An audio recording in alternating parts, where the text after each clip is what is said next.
Hi, I'm Jessica, and lately, my life has been a bit of a roller coaster. Honestly, I never thought I'd be sharing all of this, but sometimes life throws surprises your way when you least expect it. I'm 31, and I work as a marketing executive. Up until recently, I thought I had everything pretty much under control. I married my college sweetheart, Noah, just over a year ago. We were on top of the world, and life seemed perfect. Not long after we got married, we found out I was pregnant. It was our little secret, and we were over the moon with happiness. I remember one evening when I just couldn't hold it in any longer. I turned to Noah and said, "Can you believe it? We're going to be parents." I could barely keep my excitement in check. Noah pulled me into a big hug, his eyes shining with joy. "I know, Jessica. It's amazing. But let's keep it quiet for now. At least until after the first trimester," he said gently, reminding me of the need to be cautious. I nodded, understanding, but keeping such a huge secret was harder than I'd imagined. The excitement was bubbling inside me, especially when we were around Noah's family. Oh, Noah's family. Let me give you a little picture of them. There's Lisa, my mother-in-law, who still believes her son needs constant care and mothering, even though he's an adult and married now. Then there's Terry, Noah's dad, who is about as involved in family matters as the armchair he sits in. And then there are Noah's siblings. His sister, Janet, looks at me like I somehow stole her most prized possession, and his brother, Brian, barely acknowledges my existence. Let's just say family gatherings are always an interesting experience. Take last Sunday's lunch, for example. We were all sitting down to eat when Lisa looked over at Noah and said, "Noah, honey, your shirt is wrinkled.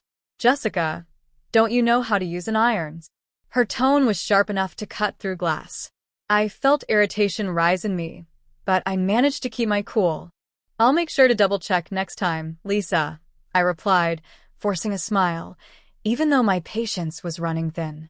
Then Janet, always eager to jump in, added her 2 cents, smirking as she said, "Oh, Jessica, don't stress. Not everyone is cut out for homemaking." I could feel my blood pressure rise, but I refused to give her the satisfaction of reacting. I kept my smile steady, though I was definitely fuming on the inside. Later, when I finally got a moment to myself, I called my best friend, Olivia, to vent. "If Lisa makes one more comment about my housekeeping skills, I swear, I'm going to lose it," I said, pouring out my frustration. Olivia listened patiently, offering a mix of sympathy and laughter that helped me feel a little better. It's amazing what a good friend can do, even on the toughest days. So here I am, managing work, a new marriage, a big family, and now the news of a baby on the way. Life is definitely a whirlwind, but I'm learning to take it one day at a time, keeping my focus on the things that truly matter. I groaned into the phone as I told Olivia everything. She laughed on the other end, saying, "Girl, you married Noah, not his mother. You need to tell her to back off." I sighed, wishing it was that easy. "Noah hates conflict, and I don't want to start any family drama," I said. But honestly, sometimes it feels like I'm drowning in all their expectations. Olivia, always the practical one, said, "You've got to stand up for yourself, Jessica. Especially now, with a baby on the way." She was right, of course. But the thought of confronting Lisa and the rest of the family made my stomach turn. Or maybe it was just the morning sickness adding to my stress. Either way, I knew things couldn't go on like this forever. As the weeks went by, it became harder and harder to keep the pregnancy a secret. One night, as Noah and I lay in bed, he turned to me with a mix of excitement and nervousness in his eyes. "Jessica, I think it's time. Let's tell them about the baby at the family dinner next week," he said. He was looking at me, waiting for my reaction. I hesitated. Part of me wanted to keep our happy news to ourselves, away from Lisa's constant criticism and Janet's obvious jealousy. But I knew we couldn't keep this hidden forever. "Okay," I agreed, trying to sound braver than I felt. "Let's do it." Still, I couldn't shake the feeling that this announcement would change everything, for better or worse. I just didn't know how big of a change was coming. The day of the family dinner arrived, and I was a nervous wreck. I had spent hours cooking, hoping that maybe, just maybe, this time Lisa would be impressed. But that was wishful thinking. As soon as we sat down, Lisa commented, "Jessica, dear, the roast is a bit dry. Did you forget to baste it?" Her voice was syrupy sweet, but I could hear the criticism behind it. Forcing a smile, I replied, "I'll remember that for next time." But she wasn't done. "And that dress, is it new? It seems a bit tight, don't you think?" Her eyes lingered on my waist, clearly noticing the subtle changes in my body. I was about to respond when Noah cleared his throat. "Actually, Mom, we have some news," he said. This was it. I took a deep breath, giving him a small nod.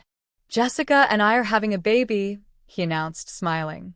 For a moment, the room fell silent. Then it erupted. "Oh, sweetie, that's wonderful," said Terry, Noah's dad, with a rare smile.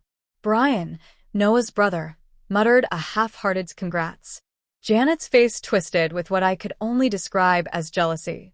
But it was Lisa's reaction that truly shocked me. "Are you sure, Noah?" she asked, her tone skeptical. "How do you know she's not lying?" I couldn't believe what I was hearing. "Excuse me?" I said, my voice barely a whisper. Lisa continued, narrowing her eyes at me. "It just seems like convenient timing, doesn't it? Just as Noah's career is taking off." Noah looked genuinely confused. "What are you talking about, Mom?" he asked. Janet, always quick to add fuel to the fire, chimed in. "Remember, Jessica used to be so strict about birth control. Funny how things change, huh?" I felt my heart drop. This announcement was supposed to be a joyful moment for our family, a chance for everyone to share in our happiness. Instead, it had turned into a moment of judgment and suspicion. In that moment, I realized just how complicated this family really was and how challenging it would be to bring a child into this world surrounded by such distrust. I couldn't believe what I was hearing. This was supposed to be one of the happiest moments of my life. Noah and I had decided together, over a year ago, that we were ready to start a family. I felt the weight of their judgment crushing down on me, and I could hardly believe I was being questioned like this. "This is supposed to be good news," I said, looking at Noah, hoping he'd defend me. But he seemed hesitant, and I could see a flicker of doubt in his eyes. That hurt more than anything. Then Lisa, his mom, stood up, her chair scraping loudly against the floor. "If you're really pregnant, prove it," she said coldly. "Prove it," I echoed, my voice trembling with anger and disbelief. "What do you want me to do? Take a test right here in front of everyone?" Lisa rolled her eyes. "Don't be so dramatic, Jessica. A proper blood test will do," she snapped. I turned to Noah, hoping he'd step in and stop this madness, but he looked conflicted, glancing between his mother and me.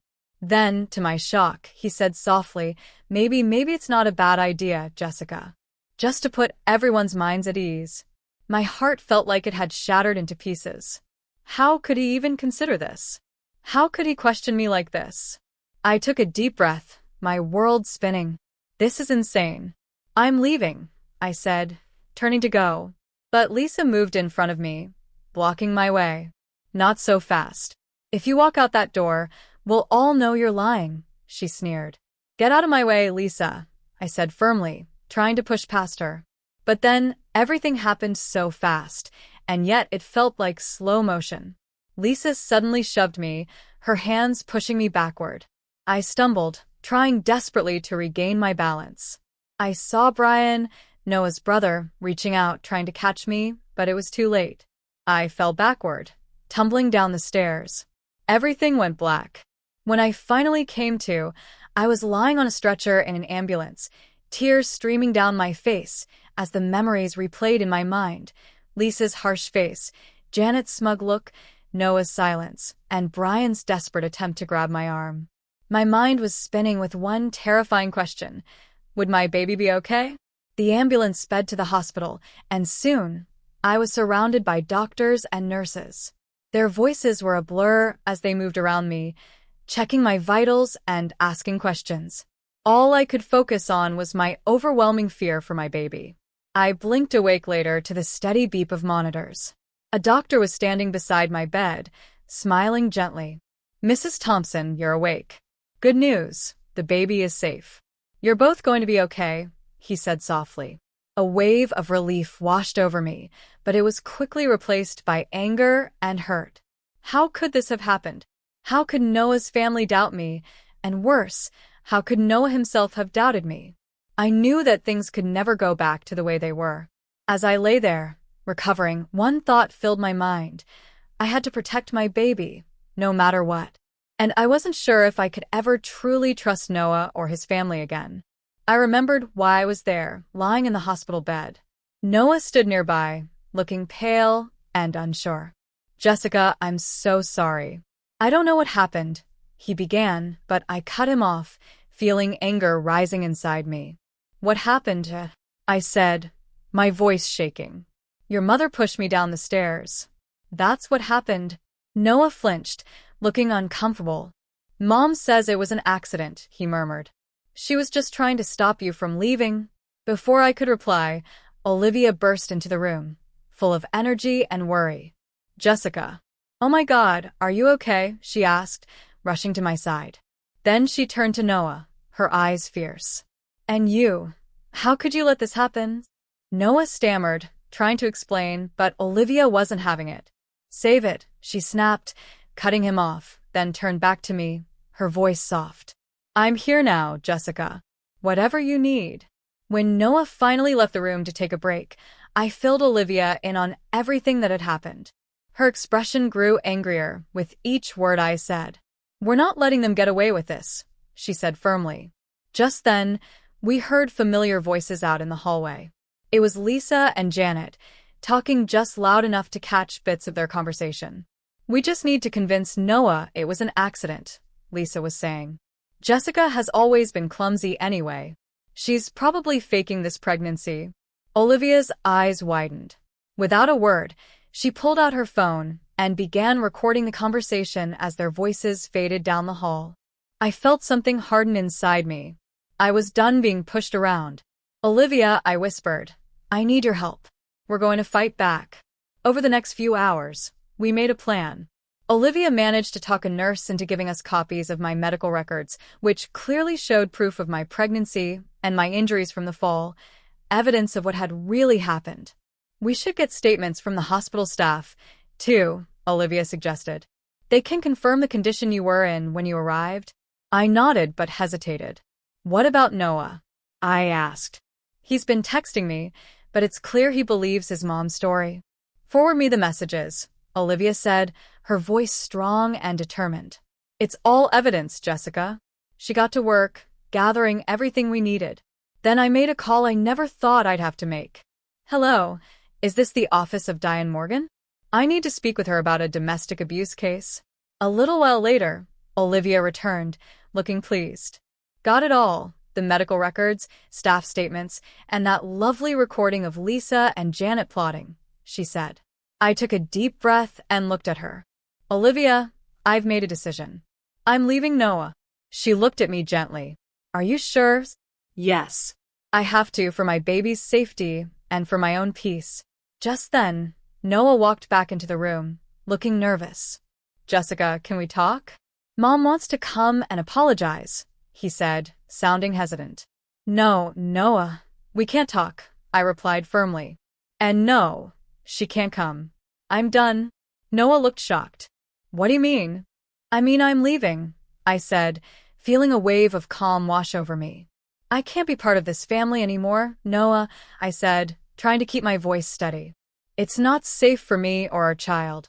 Noah's face was a mix of confusion and pain.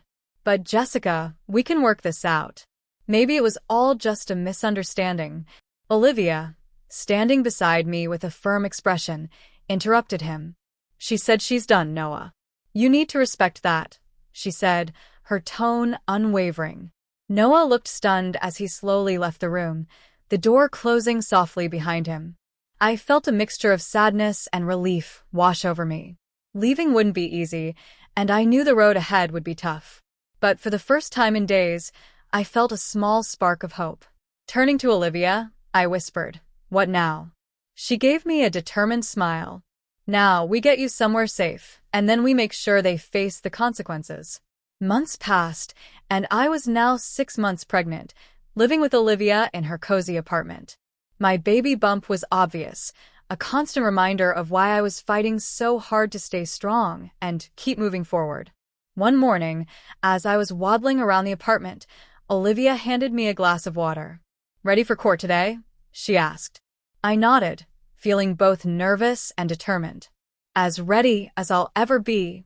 The courtroom was crowded, and I could see Noah and his family seated on the opposite side. Lisa looked smug, but I knew that expression wouldn't last long. Our lawyer, Diane, was fierce and prepared, ready to present the evidence we'd gathered. Diane began to go over everything carefully.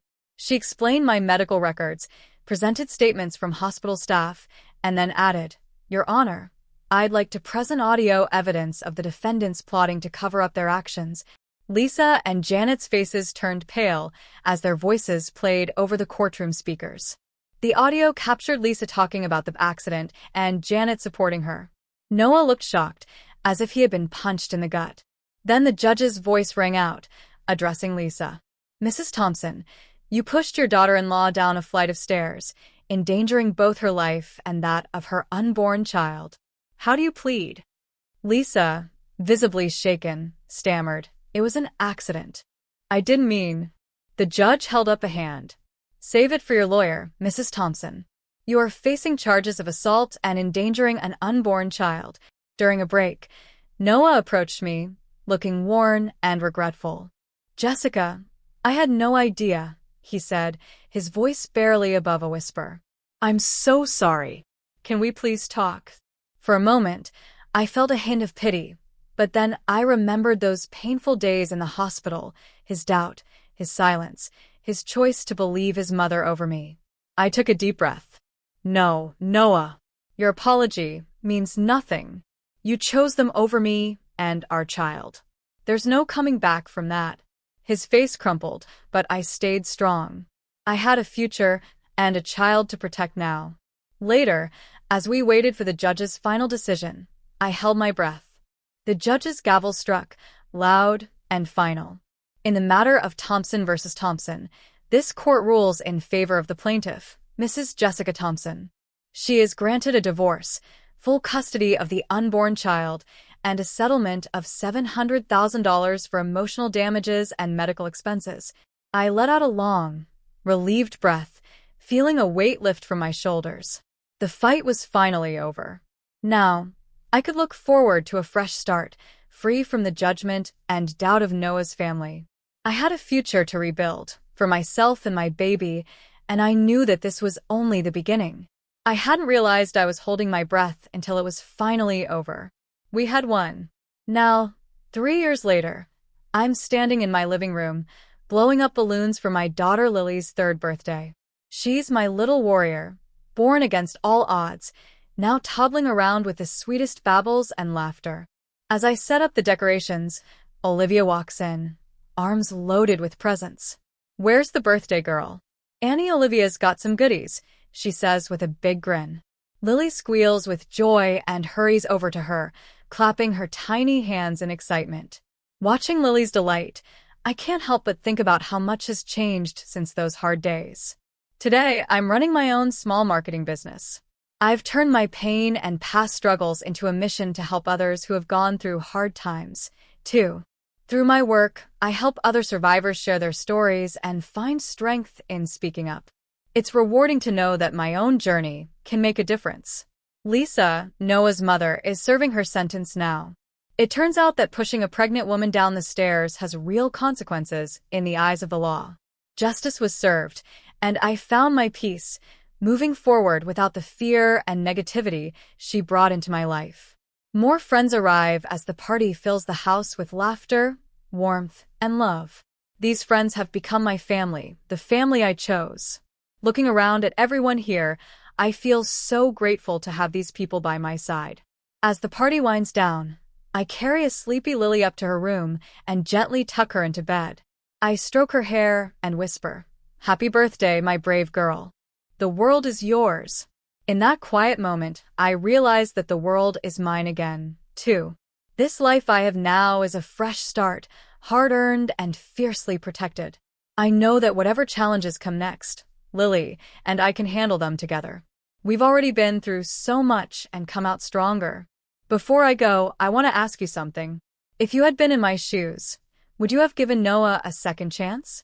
Was I too harsh when I turned down his apology, or was I right to protect myself and my daughter from future harm? It's not an easy situation, and everyone may feel differently. What would you have done? Share your thoughts below. Your perspective might just help someone facing a similar choice. And if you found this story meaningful, please consider giving it a thumbs up. It helps others find these stories and learn from real-life experiences. And if you'd like to hear more, don't forget to subscribe. Your support means everything as we keep sharing stories that matter. Thank you for being part of this journey with us.